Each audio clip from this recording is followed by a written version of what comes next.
किसी रिश्ते को कितनी भी मोहब्बत से बांधा जाए, लेकिन अगर इज्जत और लिहाज चला जाए तो मोहब्बत भी चली जाती है।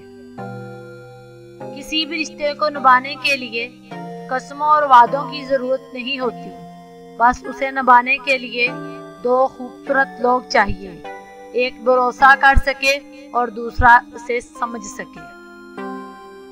मोहब्बत और दोस्ती ये दो चीजें हैं, हर तूफान का मुकाबला कर सकती हैं, मगर एक चीज इन दोनों के टुकड़े टुकड़े कर सकती है और वो है गलत फहमी।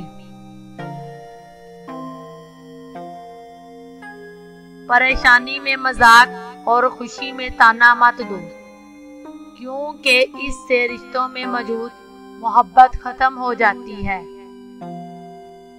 दिल उससे नहीं लगाना चाहिए जिसे अपने हुस्न पर गुरूर हो, दिल उससे लगाना चाहिए जिसे मोहब्बत समझने में शाऊर हो। अक्लमंद फौरन वही करता है जो बेवकूफ आखिर में करता है। लंबा धागा और लंबी जबान हमेशा उलझा देती है, इसलिए इन दोनों को हमेशा समेट के रखना चाहिए।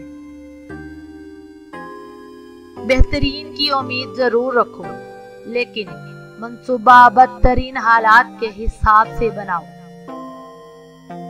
बहुत से लोगों की सुने, मगर बात सिर्फ चंद लोगों से करें। आजकल लोग सच्चे इंसान की कम और झूठे शख्स की ज्यादा कदर करने लगे हैं। रहम की लालच में किसी को अपने दुख बताना बेवकूफी के जिम्रे में आता है। कभी कभी सब कुछ जानते हुए भी खामोश रहना अक्लमंदी की निशानी है। सच्चा इंसान जज्बाती जरूर होता है, मगर मुनाफिक नहीं होता। एहसास हमेशा नस्ल देखकर कीजिए, क्योंकि बकरियां हमेशा सूखा घास खाकर मीठा दूध देती हैं और सांप हमेशा मीठा दूध पीकर भी डस लेता है। इख्तलाफ के बावजूद एहतराम से पेश आना कमजोरी नहीं, बेहतरीन तरबियत की दलील हुआ करती है। तुम किसी को चाहो और वो तुम्हें ठुकरा दे तो ये इसकी बदनसीबी है, और इसके बाद तुम उससे जबरदस्ती अपनाना चाहो तो वो ये तुम्हारे नफ्स की जलालत है। कभी ना गिरना कमाल नहीं, मगर गिर के संभल जाना कमाल है। अक्लमंद की आदत है कि वो जरूरत से या दलील के बगैर बात नहीं करता। कोशिश करो कि गुफ्तगू की इब्तिदा तुम्हारी तरफ से ना हुआ करे और तुम्हारा कलाम जवाब बना करे। ताल्लुक की किताब में पहला लफ्ज ईमानदारी का तहरीर ना हो तो आखिरी सफ़े पर जुदाई मुकद्दर बन जाती है।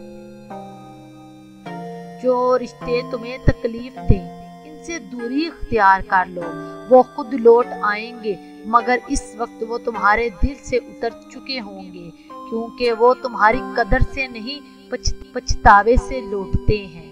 जिसकी दी हुई तकलीफ से तुम आज रो रहे हो वो कल तुम्हारे पछतावे में रोएगा। गुनाह पर नदामत करना गुनाह को मिटा देती है, नेकी पर गुरूर नेकी को तबाह कर देती है। अगर रिज़्क अक्ल और दानश्वरी से मिलता तो जानवर और बेवकूफ भूखे मर जाते। इंसान की तमाम परेशानियों की वजह मुकद्दर से ज्यादा चाहना, वक्त से पहले चाहना और कनात पसंदी की। कोई तुम्हारे दिल दुखाए तो नाराज मत होना, क्योंकि कुदरत का कानून है, जिस दरख्त का फल ज्यादा मीठा होता है लोग पत्थर भी उसी को मारते हैं। अगर तुम अल्लाह पर तवक्कल करो जिस तरह अल्लाह पर तवक्कल करने का हक है, तो वो तुम्हें इस तरह रोजी देगा जिस तरह वो परिंदों को रोजी देता है। वो सुबह भूखे निकलते हुए शाम पेट बढ़कर वापस लौटते हैं। ज़बान का वजन बहुत ही हल्का होता है, मगर बहुत कम लोग ही संभाल पाते हैं।